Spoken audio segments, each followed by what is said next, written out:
ఖమ్మం జిల్లా వెలుగుమట్లలో భూదాన్ భూ బాధితులను పరామర్శించారు బీఆర్ఎస్ వర్కింగ్ ప్రెసిడెంట్ కేటీఆర్. బాధితులకు న్యాయం జరిగే వరకు బీఆర్ఎస్ అండగా ఉంటుందని భరోసా ఇచ్చారు.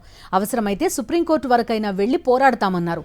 ఇందిరమ్మ రాజ్యమని చెప్పి ఇళ్లు కూల్చే కార్యక్రమానికి కాంగ్రెస్ ప్రభుత్వం శ్రీకారం చుట్టిందని మండిపడ్డారు కేటీఆర్.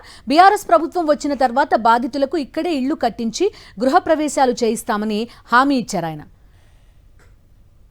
ప్రస్తుతం వెలుగుమట్లలో మాట్లాడుతున్నారు BRS working president KTR. Live చూద్దాం. మాయగాళ్ళు ముగ్గురు మీ జిల్లా వాళ్ళు మళ్ళీ రేపు మళ్ళీ మీ మధ్యనే చిచ్చు పెడతారు. మీలో కొంతమందిని తీసుకొని పోయి 50 మందిని తీసుకొని పోయి ఎల్లి ముద్రలు వేయించుకుంటారు.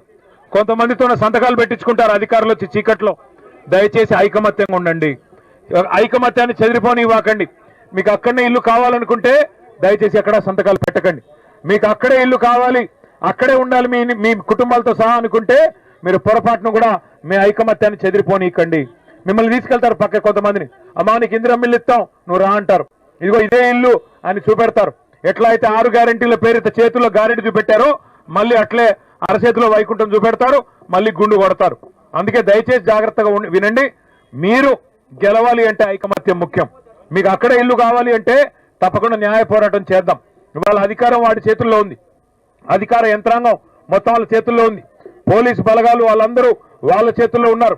కాబట్టి ఇవాళ పేదవాడికి గొంతు లేదనుకుంటా ఉన్నారు. కానీ ఒకటి మాత్రం వాస్తవం, ప్రభుత్వం తప్పు చేసింది అని వాళ్ళ రాష్ట్రం మొత్తం తెలిసిపోయింది. మరి ఏ తప్పు చేయకపోతే ఆ ఆర్డీఓ గారిని ఎందుకు అర్జెంటుగా ట్రాన్స్ఫర్ చేశారు? ఏ తప్పు జరగకపోతే ప్రభుత్వం నిజంగానే న్యాయం చేసింటే ఆగవయ్యా స్వామి, ఆగవయ్యా, మీ గురించే మాట్లాడుతుంటే ఎందుకు గుర్తించుకుంటున్నాం? నేననేదల్లా ఒకటే, ఏ తప్పు జరగకపోతే ప్రభుత్వం ఏ తప్పు చేయకపోతే ఎందుకు ఆర్డీఓ గారిని ఆకస్మికంగా ట్రాన్స్ఫర్ చేశారు? అర్ధరాత్రి వచ్చి దొంగల్లాగా ఎందుకు ఇళ్ల మీద పడ్డారు? ఎందుకు నోటీసులు ఇవ్వలేదు? ఎందుకు మీకు కోర్టుకు పోయే అవకాశం ఇవ్వలేదు? గతంలో కోర్టు మీకు ఆర్డర్లు ఇచ్చింది కదా. కోర్టు మీకు ఆర్డర్లు ఇచ్చింది. మీకు పట్టాలు లేకపోతే కోర్టు ఆర్డర్లు ఇస్తుందా? మీ వాదనలో న్యాయం లేకపోతే కోర్టు ఆర్డర్లు ఉంటాయా? కాబట్టి జరిగిన తప్పు ప్రభుత్వానిది, ఈ జిల్లాలోని 3 మంత్రులది. ఇంకొక మాట మీరు ఆలోచించండి. ఇప్పుడు తప్పు చేయకపోతే మాలాగా ధైర్యంగా వచ్చి మీ కాడ మాట్లాడొచ్చు కదా. 3 మంత్రులు వచ్చి చెప్పొచ్చు కదా, తప్పు మీది కాబట్టే, ప్రభుత్వానిది కాబట్టే ఇవాళ 3 మంత్రులకి ముఖం లేదు. అందుకే నేను మీకు చేసే విజ్ఞప్తి, అసలు భూదాన్ అంటేనే, మళ్ళీ గుర్తుపెట్టుకోండి, భూదాన్ అంటేనే పేదల ఆస్తి. భూదాన్ అంటేనే పేదల ఆస్తి. పేదవాళ్ళ కోసం ఇల్లు కానీ వ్యవసాయానికి కానీ ఇచ్చే ఆస్తి భూదాన్. కాబట్టి అప్పుడెప్పుడో గాంధీ గారి స్ఫూర్తితో వినోబా భావే గారు అనే పెద్ద మనిషి స్టార్ట్ చేశారు భూదానం. ఆయన పేరు మీద మీరు కాలనీ పెట్టుకున్నారు, వినోబా భావే కాలనీ అని.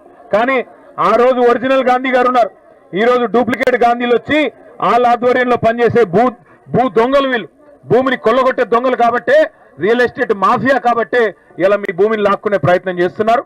మీరు ధైర్యంగా